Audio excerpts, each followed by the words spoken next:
Assalamualaikum warahmatullahi wabarakatuh. Selamat pagi semuanya. Ya, di pertemuan terakhir ini kita akan membahas tentang abstrak. Di pertemuan 15 ini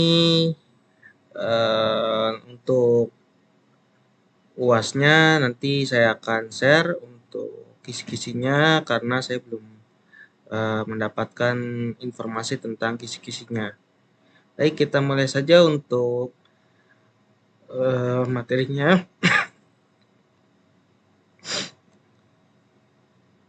Abstrak adalah sebuah proses untuk menyembunyikan detail implementasi dan hanya menampilkan fungsionalitas kepada pengguna. Abstrak secara umum di dalam Java dapat diartikan sebagai gambaran tentang suatu hal, namun belum begitu jelas gambarannya, sehingga masih butuh suatu proses lagi untuk menggambarkan tentang sesuatu tersebut menjadi lebih jelas. Kelas abstrak itu tidak berbeda dengan kelas-kelas lainnya, yaitu memiliki kelas member, metode, dan variabel. Metode abstrak adalah metode yang ditentukan dari dalam kelas tapi tidak disertai definisinya. Nah, tujuannya dari abstrak itu adalah pertama, agar suatu kelas tidak dapat diinstansiasikan sebagai sebuah objek dan hanya dapat diturunkan. Yang kedua adalah agar satu kelas lain dapat memperluasnya dengan jalan menjadi subkelas darinya.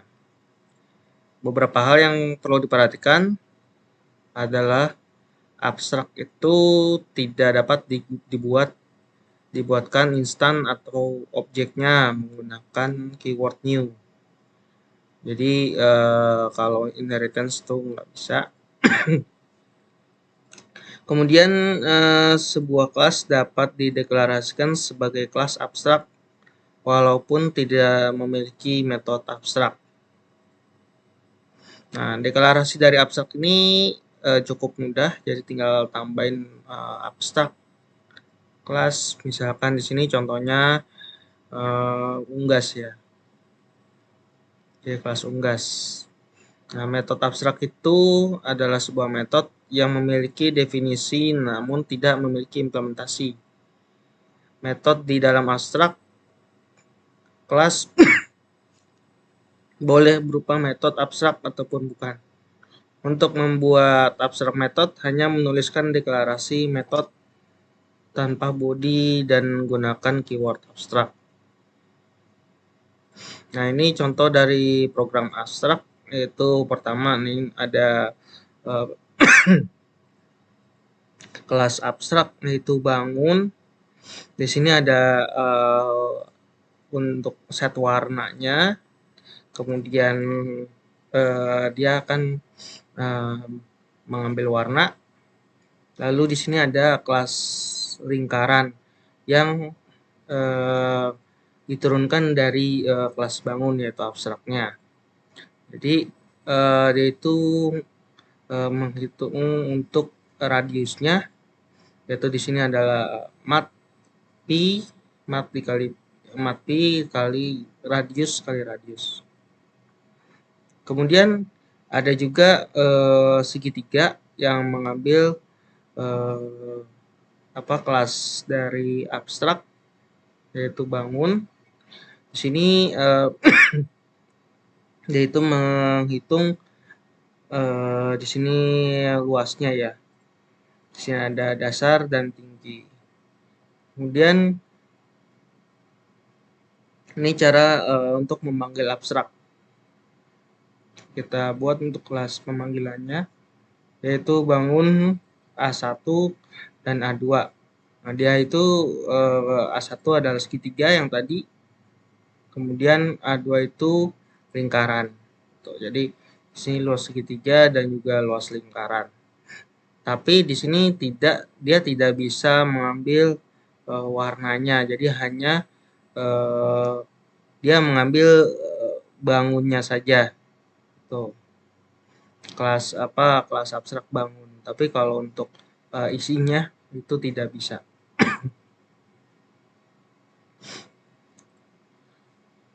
Nah, di sini juga ada latihan untuk kelas abstrak, bisa kalian coba di rumah. Di sini ada buatlah kelas dengan konsep PBO dan abstrak, terdiri dari kelas bernama identitas karyawan 1 dan kelas metode main bernama kelas panggil karyawan. Nah, di sini ada ketentuannya, yaitu kelas identitas karyawan itu ada 5 atribut: nomor karyawan, nama, jabatan, golongan, tunjangan, dan gaji pokok. Lalu satu metode untuk total gaji karyawan, dan satu metode untuk mencetak data karyawan. Kemudian persyaratan tunjangan tetap, yaitu ada golongan A 500.000, golongan B 250.000, dan selain itu tunjangannya yang didapat adalah 100.000. Lalu persyaratan tunjangan honorer, golongan A 300, golongan B 200, selain itu tunjangan selain 2 itu tidak dapat. Kemudian lalu buat satu kelas abstrak untuk mendeklarasikan metode abstrak yang dipanggil di identitas karyawan. Kemudian buat identitas kelas karyawan 2 merupakan turunan dari kelas abstraknya tadi ya, extend. Kemudian buat kelas identitas karyawan 3 merupakan turunan dari kelas abstrak untuk deklarasi satu metode total gaji lembur. Nah, ya ini honorer yang ini tetap. Jadi yang identitas karyawan 2 itu yang tetap, yang 3 itu yang honorer. Jadi rujukannya adalah contoh seperti ini ya. Jadi ini bangun, ini yang identitas karyawan 1, 2. Ya, di sini oh ya 2. Sini 2, 3, yang di sini dia manggil dari kelas abstraknya. Baik, untuk materi hari ini sampai di sini untuk kelas abstrak. Kemudian untuk absensi nanti saya akan share melalui Google Drive, Google Form. Berhubung hari ini adalah pertemuan terakhir, saya mohon maaf apabila ada kekurangan selama perkuliahan. Saya ucapkan terima kasih telah mengikuti perkuliahan satu semester ini. Selamat siang. Assalamualaikum warahmatullahi wabarakatuh.